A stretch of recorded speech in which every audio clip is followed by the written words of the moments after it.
এতিয়া যিহেতু এটা আমি আপোনালোকে নিশ্চয় গম পাইছে যে শ্ৰীমন্ত শংকৰদেৱ সংঘ হৈছে উত্তৰ ভাৰতৰ সৰ্ববৃহৎ ধৰ্মীয় অনুষ্ঠান, বিভিন্ন জাতি জনগোষ্ঠীৰে পৰিপূৰ্ণ।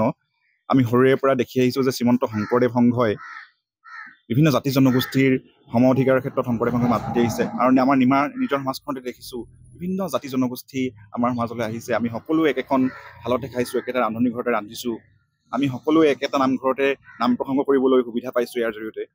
গতিকে যোৱা পৰহি যিটো আমি আমাৰ শ্ৰীমন্ত শংকৰদেৱ সংঘৰ ডিগবৈৰ আশে পাশে থকা প্ৰাথমিকসমূহৰ তৰফৰ পৰা আমি ডিগবৈ থানাত আমাৰ সংবিধান দাহন কৰা কাৰ্যৰ বিৰুদ্ধে আচৰণ কৰি এখন এজাহাৰ দিবলৈ গৈছিলোঁ। তাৰপিছত সংবাদ মাধ্যমৰ আগত দিয়া বক্তব্যত মই একচুৱেলি ইণ্টেনশ্যনেলি কথাখিনি কোৱা নাছিলোঁ। মোৰ জানা অজানিতে বা মোৰ কিছু ভুল ভ্ৰান্তিত যদি মোৰ মুখৰ পৰা যদি কিবা উচ্চ বাক্য ওলাইছে বা কোনোবা জাতি জনগোষ্ঠীক আঘাত কৰাৰ ধৰণৰ কথা হৈছে, যদি সেই হৈছে, তেনেহ'লে মই সকলোৰে ওচৰত ক্ষমা ভিক্ষা বিচাৰিছোঁ। আৰু সেইদিনাখন দিয়া বক্তব্যটো মই উঠাই লৈছোঁ বুলি ইয়াৰ জৰিয়তে ৰাইজক অৱগত কৰিছোঁ। লগতে এটা কথা অৱগত কৰিব বিচাৰিছোঁ যে যিহেতু মই নিজেও এগৰাকী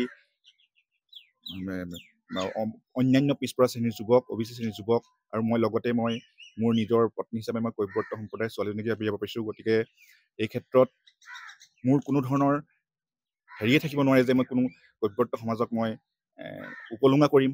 উপলুঙা কৰাৰ ধৃষ্টতা মোৰ নাই, বা তেওঁলোকক তুচ্ছ-তাচ্ছিল্য কৰা কোনো জাতি জনগোষ্ঠীক তুচ্ছ-তাচ্ছিল্য কৰাৰ মানসিকতা মোৰ নাই।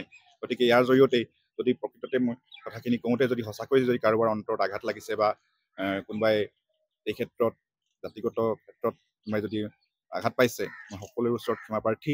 লগতে উক্ত দিনা আগবঢ়োৱা যিটো শব্দ বাক্যক লৈ কেনে বিতৰ্ক চলি আছে, সেই শব্দ বাক্যটো মই আজি ইয়াৰ জৰিয়তে উঠাই লৈছোঁ বুলি ৰাইজৰ জ্ঞাতাৰ্থে অৱগত কৰি সকলো দল সংগঠনৰ ওচৰত ক্ষমা বিচাৰিছোঁ।